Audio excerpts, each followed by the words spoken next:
Assalamualaikum warahmatullahi wabarakatuh. Anak-anak, bertemu lagi dengan saya Bu Sela dalam pembelajaran seni budaya kelas 9. Nah, pada pertemuan kali ini kita akan belajar seni musik. Nah, pada pembelajaran seni musik kali ini kita belajar menyanyikan lagu secara solo atau tunggal. Sebelum kita memasuki materi, harap kalian setelah pembelajaran hari ini, kalian bisa menentukan materi vokal yang dimiliki. Kemudian menjelaskan dan melaksanakan teknik vokal yang baik. Kemudian menyanyikan lagu sesuai dengan pilihan kalian sendiri dengan teknik vokal yang baik. Kemudian menentukan penampilan yang baik dalam bernyanyi solo atau tunggal. Dan yang terakhir adalah kalian bisa melatih dan menyanyikan lagu yang sudah disiapkan, kemudian improvisasinya secara solo atau tunggal. Langsung saja kita masuk ke materinya. Pertama-tama kalian harus mengerti jenis penampilan vokal solo atau tunggal. Bernyanyi ya, sebelum masuk ke vokal solo, kalian harus tahu kalau bernyanyi merupakan aktivitas yang sangat menyenangkan bagi siapa saja yang sedang bahagia, sedang sedih, ataupun dalam keadaan yang tidak menentu. Karena dengan bernyanyi membuat hati kita menjadi terwakili, jadi perasaan kita terwakili lewat alunan musik dan lirik lagu yang indah. Nah, ada beberapa tampilan bernyanyi yang sering kita lihat. Terkadang kita lihat di acara televisi, atau kita bisa lihat di konser secara langsung, atau sekarang karena pandemi ini kita sering melihat musik atau mendengarkan musik atau lagu atau menyanyi melalui YouTube. Ya. Nah, beberapa jenis tampilan itu ada tampilan menyanyi sendiri. Jadi kita atau kalian menyanyi sendiri dengan diiringi musik atau CD atau instrumen dari YouTube atau dari internet atau platform yang lain, bisa seperti Smule atau Juk dan yang lainnya. Sekarang itu banyak sekali. Kemudian yang kedua, ada bernyanyi dengan band yang lengkap. Jadi kita ngeband di studio, atau kalian punya alat band sendiri di rumah, atau manggung dengan bersama band kalian. Kalian menjadi vokalis. Nah, dan yang ketiga, kalian bisa bernyanyi bersama-sama. Bisa duet, atau trio, atau lebih dari dua, seperti akapela, ataupun paduan suara, dan lain sebagainya. Nah, semua jenis tampilan tersebut memiliki keunikan dan sisi menariknya masing-masing. Nah, karena setiap penampilan memiliki tingkat kesusahan masing-masing. Nah, di luar sana sering dikira atau sering diperhatikan bahwa penampilan solo atau nyanyi sendiri itu lebih mudah daripada band atau akapela atau paduan suara. Namun sebenarnya menyanyi solo atau tunggal itu lebih berat bebannya. Karena keberhasilan suatu penampilan atau keberhasilan suatu performance itu ditanggung oleh kalian sendiri atau penyanyi itu sendiri, ditanggung sendirian. Jadi bagaimana caranya penampilan itu sukses dengan improvisasi kalian sendiri. Nah, kalau band itu kan harus ada satu kesatuan, jadi tanggung jawab bersama. Jadi penampilan itu akan berhasil itu dengan tanggung jawab bersama kalau band atau paduan suara. Namun kalau vokal itu ada di tangan kalian sendiri, di tangan penyanyi itu sendiri, begitu. Itu adalah jenis penampilan vokal solo atau tunggal. Materi vokal ada dua macam, ada dua ya. Ada warna suara atau timbre, biasanya itu bunyi atau suaranya setiap orang itu berbeda, ya tak? Nah, dikarenakan getaran-getaran yang dihasilkan oleh masing-masing pita suara orang itu berbeda-beda. Tingkat tebal tipisnya pita suara itu orang berbeda-beda. Ada yang cempreng, ada yang berat, ada yang merdu, ada yang serak. Nah, itu adalah warna suara atau timbre. Nah, kemudian wilayah nada. Apa itu wilayah nada? Wilayah nada itu ada, bisa dalam bahasa vokal itu disebut dengan range vokal.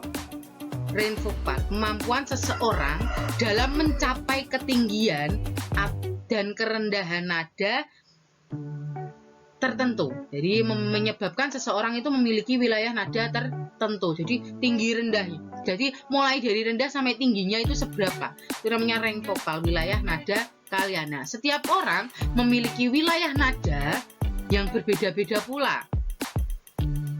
Nah, seperti contohnya pada berikut ini. Nah, berikut ini adalah pengelompokan wilayah nada sesuai dengan ambitusnya. Suara anak-anak. Wilayah nada suara anak laki-laki dan perempuan pada umumnya itu memiliki ketinggian yang sama. Pada batas wilayah nada dimiliki anak-anak adalah sebagai berikut. Nah, ada anak-anak yang suaranya tinggi dan ada yang rendah. Cuma dua itu toh. Nah, kalau tinggi, wilayah nada dikunci ada chorus E sampai F. Kalau wilayah nada yang rendah itu di A sampai D saja. Kemudian yang kedua ada suara wanita. Suara wanita dan suara pria itu berbeda. Suara wanita itu pun juga berbeda-beda. Ada 3 macam. Ada sopran, mezzo-sopran, dan alto. Kalau sopran itu adalah suara tinggi wanita atau wilayah nada. Wilayah nadanya mulai C sampai A. Kemudian mezzo-sopran, suara tengah-tengah atau suara sedang seorang wanita. Nah, wilayah nadanya mulai dari A sampai F. Kemudian ada alto. Alto itu ada suara terendah wanita. Wilayah nadanya adalah F sampai D. Nah, itu adalah suara wanita. Kemudian suara pria. Suara pria juga seperti itu. Kalau seperti Judika, nah itu termasuk wilayah tinggi suara pria. Wilayah ada di C dan A, disebut dengan tenor. Nah, yang kedua yang sedang itu namanya barito. Wilayah nadanya ada ke A dan F. Dan bass untuk suara rendah pria, wilayahnya ada pada F ke D. Itu adalah wilayah nada anak-anak, wanita, dan pria. Memiliki perbedaan masing-masing. Nah, next ya. Dan teknik vokal. Nah, dalam bernyanyi, kita perlu tahu teknik bernyanyi yang baik dan benar agar penampilan kalian terlihat menarik dan tidak membosankan. Nah, tekniknya ada beberapa. Yang pertama, sikap bernyanyi. Yang kedua, pernafasan. Yang ketiga, intonasi, kemudian resonansi, artikulasi atau gerak mulut, dan frasering atau pengkalimatan, dan yang terakhir adalah ekspresi. Nah, kita Bu Sela akan menjelaskan satu persatu. Sikap bernyanyi.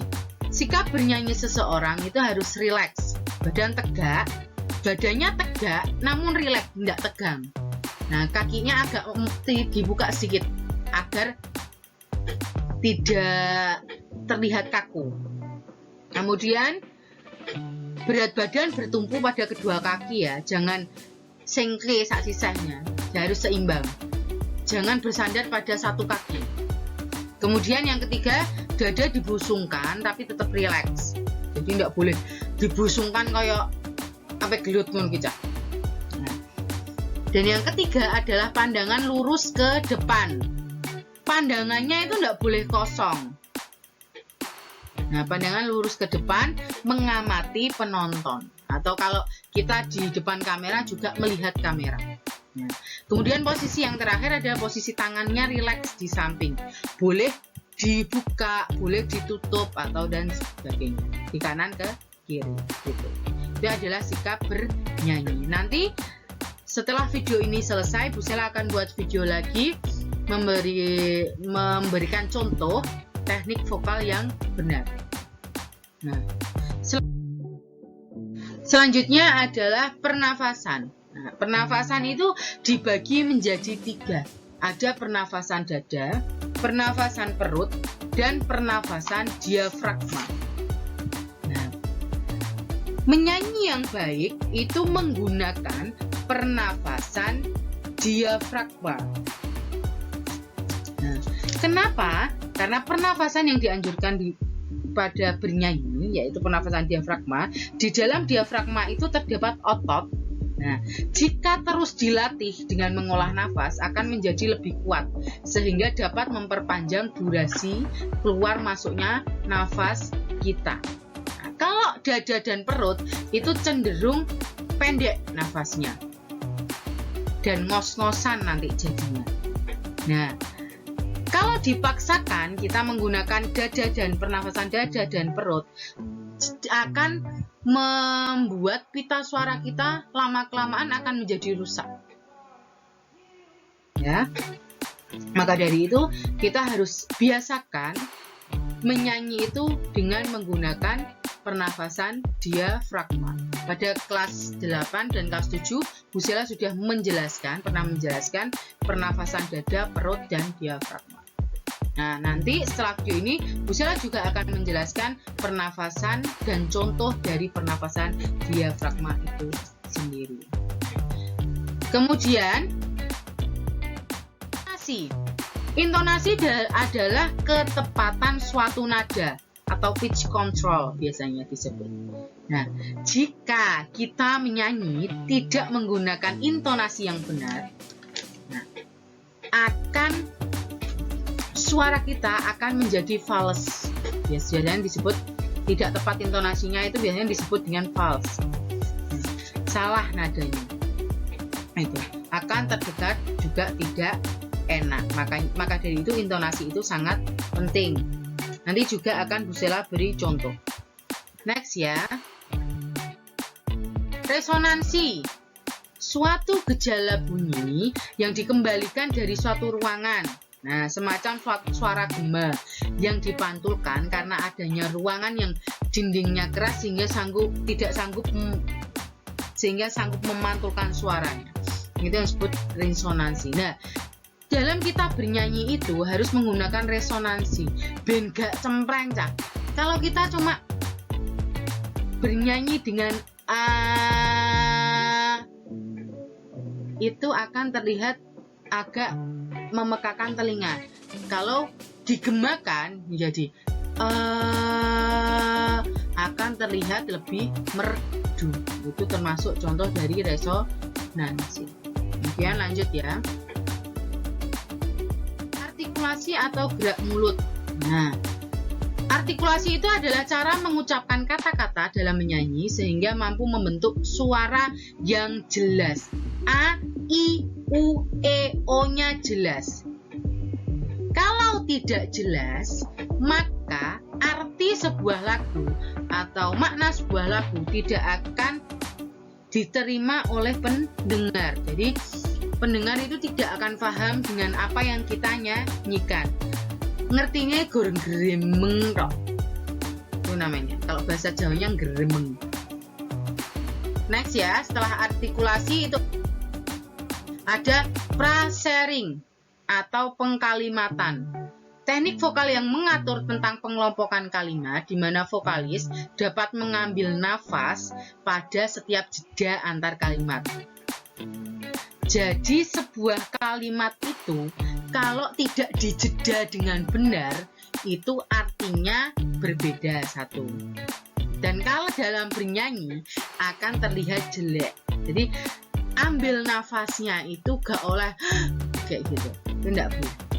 Nah, maka dari itu untuk menghindari, kita harus membuat penggalan-penggalan kalimat yang benar. Nah, di video selanjutnya Bu Sela akan memberikan contoh prasering yang benar. Kemudian next, ekspresi atau mimik atau gestur wajah. Dalam bernyanyi, hendaknya memberikan ekspresi sesuatu dengan tema lagu atau arti lagu. Jadi sesuai, jadi ekspresi itu harus sesuai dengan tema lagu atau arti lagu itu tersendiri. Dengan begitu, makna lagu akan lebih diterima oleh pendengar. Nah, lihat gambar di layar kalian. Ada 2 ekspresi. Yang pertama, itu vokalisnya Maroon 5, ekspresinya itu sedih. Yang kedua, ekspresinya gembira. Ekspresi kalian, mimik wajah kalian itu nanti akan mempengaruhi intonasi dan artikulasi. Nanti Bu Sela juga akan menerangkan di video selanjutnya. Oke ya, paham sampai sini? Ada ekspresi, 2 ekspresi, dan ada beberapa ekspresi. Next, penampilan. Nah, dalam bernyanyi kita harus juga memperhatikan penampilan. Kalau kalian bergaya seperti gembel, bajunya robek-robek, kemudian kucel mukanya, nah, penampilan kalian itu tidak akan bagus. Orang itu tidak akan tertarik. Tidak ada ceritanya artis itu ambune kecut, baunya tidak enak. Artis itu mas pasti harum wanginya. Nah, karena mereka profesionalisme itu harus memperhatikan satu kostum, bajunya. Baju itu kalau panggungnya besar, bajunya yang kayak gimana. Kalau kita di kafe mungkin bajunya agak yang lebih simple. Jadi mengondisikan. Kemudian gaya rambutnya yang rapi. Mungkin ada gaya rambut yang dual-dual, yang tidak beraturan seperti lagu-lagu Scream, kemudian rock, tapi tetap dengan gaya rambut. Baby, siapa ya itu? Kakaknya Raisa. Nah, kakak Raisa itu kalau bernyanyi rambutnya kan panjang. Bu Sela pernah lihat itu dia meskipun rambutnya panjang, tapi kalau dilempar-lempar ke atas ke depan dibuat hentakan-hentakan gitu, masih tetap rapi. Nah, itu salah satunya. Kalian lihat gambar di contoh di layar kalian. Anak kecil saja kalau mau perform pakai kacamata, rambutnya dijabrikan, pakai kemeja rapi. Ya. Kemudian sepatu kalian jangan yang kucel. Juga menentukan lokasinya. Kalau mungkin di lapangan seperti itu, kalau di lapangan, di konser, panggung besar, di outdoor, kalian boleh pakai sepatu yang kayak semacam sneakers, tapi yang kalau cewek ya lebih manis gitu, kalau cowok yang rapi. Kalau kita tampil di kayak nikahan itu harus sepatunya agak formal, kemudian menyesuaikan. Kemudian aksesoris seperti kacamata, mungkin topi jika perlu, kalung, gelang untuk yang cewek untuk menunjang penampilan kalian. Kemudian make up, riasan wajah. Nah, bukan hanya perempuan saja yang perlu make up, tapi laki-laki juga perlu make up. Untuk apa? Untuk terlihat segar saja. Nggak usah lengkap pakai blush on, pakai dan sebagainya, nggak usah. Cukup kalian bisa terlihat segar saja. Nah, kemudian tempat atau lokasi kalian untuk bernyanyi, tata panggung kalian, tata panggung.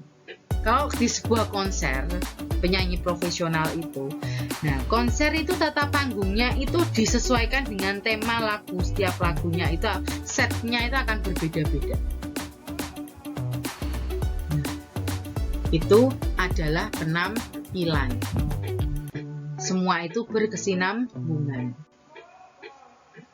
Lanjut, yang adalah latihan improvisasi lagu secara solo atau tunggal.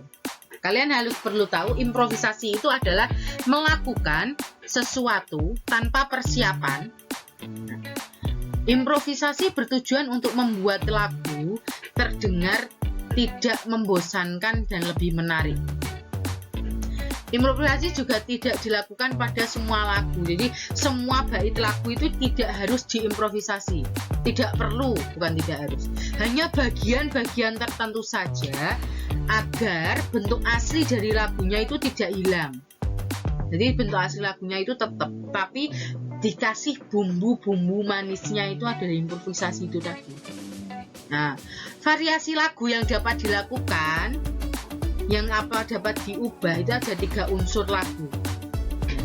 Yang pertama adalah ritmis, diubah pada irama lagu. Dari irama lagu tertentu, iramanya itu boleh diubah tapi tidak full, tidak boleh full.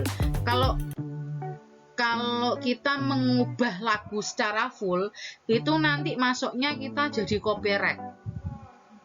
Mengubah asli itu ada undang-undangnya, tidak boleh kalau di Indonesia. Nah, kemudian yang kedua adalah melodis, penampilan nada dengan jarak nada yang terdekat, penambahan nada. Jadi ditambahi melodinya. Kalau musik jazz biasanya penyanyi solonya itu bisa ditambahi gitu untuk musik. Nah, ditambahi, mestinya nadanya itu tidak ada tapi ditambah-tambahi.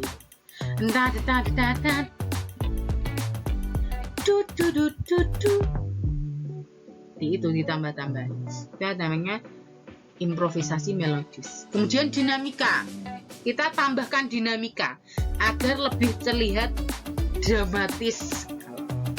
Nah, biar keras lembut suatu nada, suatu lagu itu bisa membuat kesannya bisa sampai ke pendengar. Nah, kayak tanah air ku tidak kulupakan, itu kita nyanyikan dengan lebih lembut. Itu namanya dinamika. Bisa dibuat tanah air ku tidak kulupakan, lebih keras. Nah, berarti kita lebih temponya, nanti bermain dinamika itu berhubungan dengan tempo lagu. Seperti itu. Itu namanya improvisasi lagu. Bisa pakai vibrasi suara atau suara samaran, falset dan sebagainya. Itu termasuk improvisasi lagu. Bu Sela akan bahas contoh teknik bernyanyi dan latihan improvisasi di video berikutnya. Nah, agar kalian lebih paham dan mengerti. Setelah ini, kalian bisa buat video kalian bernyanyi sendiri, solo, dengan iringan musik yang ada. Boleh kalian pakai iringan musik di Smule, Juk, YouTube, dan lain sebagainya, atau iringan musik kalian sendiri seperti gitar, ukulele atau lain sebagainya. Kalian boleh dengan improvisasi suara, jangan full, hanya sedikit saja, dengan gestur dan sikap yang benar. Kalian bisa latihan di video Bu Sela berikutnya. Bu Sela akhiri video ini. Terima kasih atas perhatian dari kalian. Jangan lupa subscribe, like, comment, and share channel Bu Sela Aprilia TV agar channel ini makin berkembang ya anak-anak ya. Sekian dari Bu Sela. Wassalamualaikum warahmatullahi wabarakatuh. Semoga kita sehat selalu.